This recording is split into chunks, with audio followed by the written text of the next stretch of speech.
All right, well, why don't we move on from one title race discussion to another? I'd love to talk about some Serie A because we've had a lot of Serie A teams bounce in and out of our rankings this season, um, and with the unusual poor form of Juventus, it feels like it's wide open in that league for the first time in maybe a decade. Um, so I'd love to get your thoughts on who your favorites are right now to win that title and give me some reasons why and why maybe you think Juventus might be rearing back into form at some point. I don't know why you might think that, but whatever it is, right now, what do you think is your in order top four finish in Serie A? It's interesting because you gave me your top four, and mine was almost the exact inverse. I don't want to I don't want to give too many spoilers when Adam comes to make his case, um, but I think like we were saying, have Tottenham got a good chance to win the league? I tend to err on the side of thinking those who have done it before, those who have got the proven quality, they're the ones that are going to make the big run to the league. I think you could make a great case for Inter Milan. They're second at the moment. Like I was saying in the top 10, great wins away at Sassuolo and at home to Torino. They're both good teams. Conte has league winning experience with Juve and with Chelsea, and he's got a very clear managerial philosophy which just is proven to work. Lukaku's on fire. Lautaro Martinez is wanted by pretty much everyone in Europe. And like we said, they're struggling in Europe, in the Champions League. And if they get knocked out of that, that could just mean more focus on Serie A. So I think they ran Juventus extremely close for the league last year, and they've got a much improved squad. Instead of Ashley Young and Victor Moses at wing back, they've got Ivan Perisic and who's the other one? Hakimi. How am I going to forget about Hakimi? So they've got a much improved squad from last year. So first things first, I think I could make a case for Inter. Yeah, what do you reckon about Inter?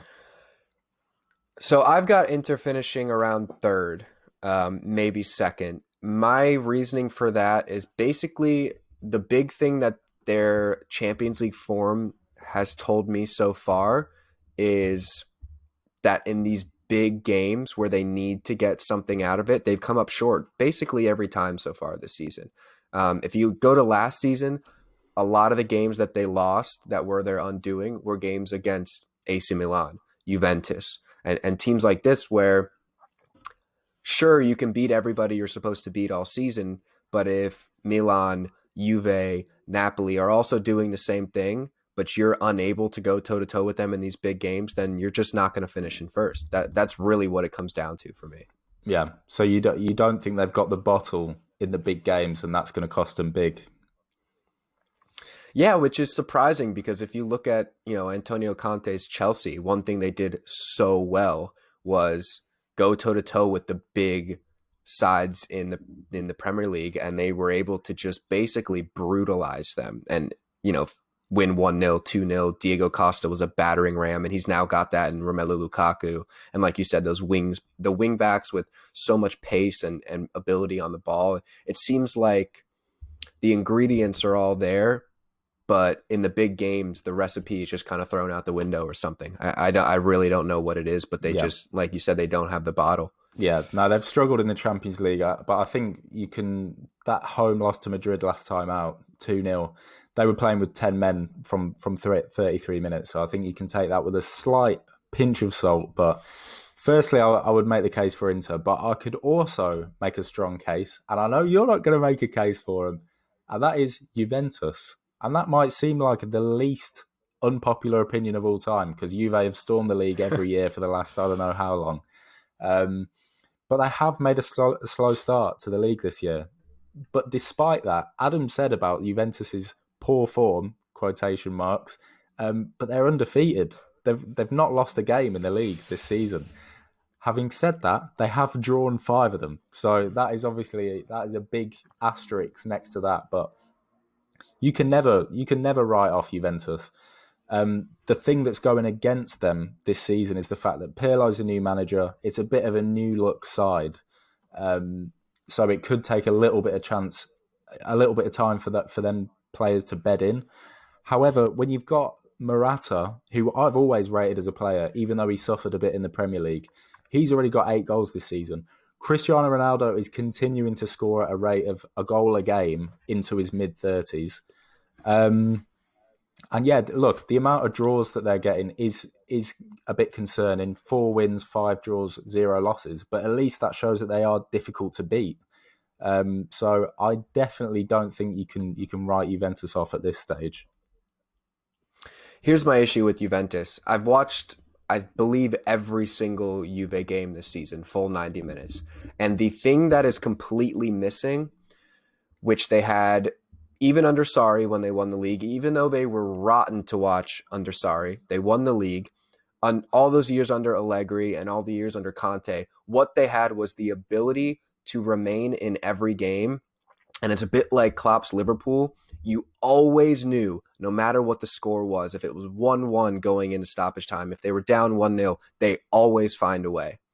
That is completely gone now. It was 1-1 against Benevento for all of the second half at the weekend, and there was no indication of them finding that second goal. In fact, Benevento were much closer to winning that game than Juve were.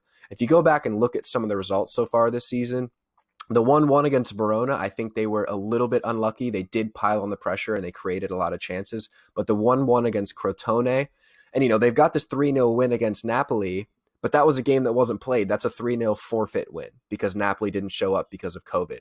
They drew against Roma. They've lost to Barcelona in the Champions League. So it's just that cloak of invincibility, like I always say, is completely gone. And I have yet to see anything, even when Cristiano is there, I've yet to see anything that tells me that missing ingredient of always finding a way is going to come back. Right, so I'm going to play interviewer now because I've got to fight my corner. I've got to. So you say the cloak of invincibility is gone. However, they haven't been beaten in the league. So would you not say that, being so well, hang on, look, I'm getting mixed up here. I'm getting totally mixed up. But you said that they're struggling to stay in games, but I don't know if you got the wrong choice of words, but surely if they're not losing games, then they're always in the game. If they're kind of, if they're staying within touching distance for a draw or maybe nicking a win, they are staying in the game, but maybe they're not.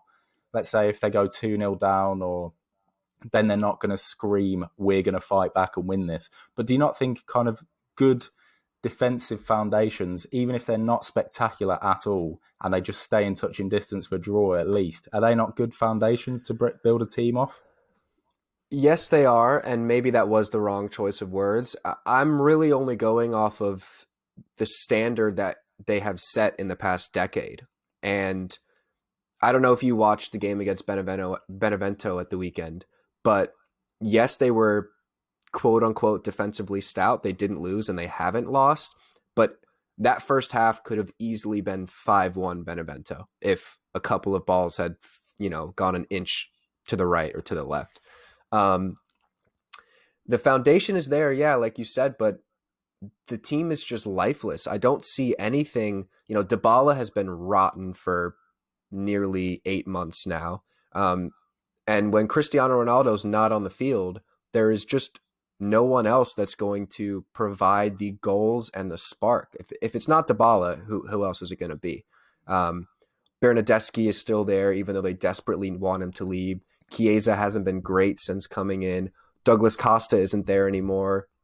You look at the juggernaut Juventus teams. Juan Cuadrado was always on the wing and providing so much attacking width. He's playing it right back now. So I'm just not totally convinced that they'll, within this season, like we said, Pirlo's a young manager, but I'm not convinced that within this season they will find that spark that, yes, they're in games, but I never feel like they're going to find something within themselves to win them. Yeah, and I have to agree with you that if Ronaldo's not on the pitch, where's the spark going to come from? Because I look at their starting 11 against Benevento, and their midfield is pretty uninspiring. They've got Aaron Ramsey left mid, Chiesa right mid, Rabiot and Artur in the middle. that's not offering too much, and it's just like a standard 4-4-2 from Pirlo as well, which is kind of surprising. I was expecting him to offer, a little bit more, something a little bit more out there, a little bit more creative, but yeah, I think despite that, despite the fact their 11 is looking quite uninspiring, somehow they've not lost a game yet. Um, so I don't think you can write him off. I have to say to everyone listening, Adam's got the upper hand on me because he does, like he said, you've watched every Juve game. So I think your opinion is worth more than mine at the moment. I can just look at the facts on paper, undefeated, and what we know about Juventus in the past 10 years, what we know about Pirlo, Ronaldo, Dybala in the past. That's what I can go off. But if they are going to lose the league, I would make the case for Inter Milan. So if you don't think Juve are going to win the league, who would you make the case for instead? I think it's going to be Napoli. I think the time has finally come. They have been right there for so long. 2018-19, they finished second. 17-18, they finished second, only 4 points back. 16-17, they finished third, only 5 points back and only one place out of second. And all of those, the spine of all of those teams is still there. We're talking about Dries Mertens, Lorenzo Insigne, Kalidou Koulibaly, Peter Zielinski, Fabian Ruiz. And now you add in guys like Politano, Chucky Lozano, and guys like that, Victor Osimhen. This team is kind of an attacking juggernaut all of a sudden. Under Sarri, they obviously had guys like Higuain that provided a ton of goals. But if Osimhen is going to come in and provide those goals, I don't see another team that can provide that amount of attacking talent with the defensive stability of Manolas and Koulibaly back there. It just feels like nobody in this team is kind of indispensable. There's always a replacement. There's just so much depth that I don't think any other team in Serie A has at the moment. Um, and like I said, those 4 or 5 years where they were just right behind those juggernaut Juve teams, that juggernaut is gone. AC Milan is young. If they hit a bad patch of form, I don't think they'll recover, and I think that could come at some point. But this Napoli team feels like the team with the spine and the experience. And now, like I said earlier, I think the death of Maradona is going to kind of bring this weird emotion around the club where it's like, this has to be our time. I don't know if that's a bit too romantic, but No, that's the way that I view this sport. So it's true. Things like that happen in football. Leicester won the league. I think 60, well, more than half of them winning the league was them just riding a wave of emotion for every game because they definitely didn't do it just on talent alone. So I think stuff like that can happen in football. And I think you're right in saying that Napoli do have a lot of squad depth. When you look at their first 11, a lot of quality all over the pitch, and especially in attack, they're a really dangerous prospect in attack. But the thing that kind of puts me off Napoli, it's a curious one, really.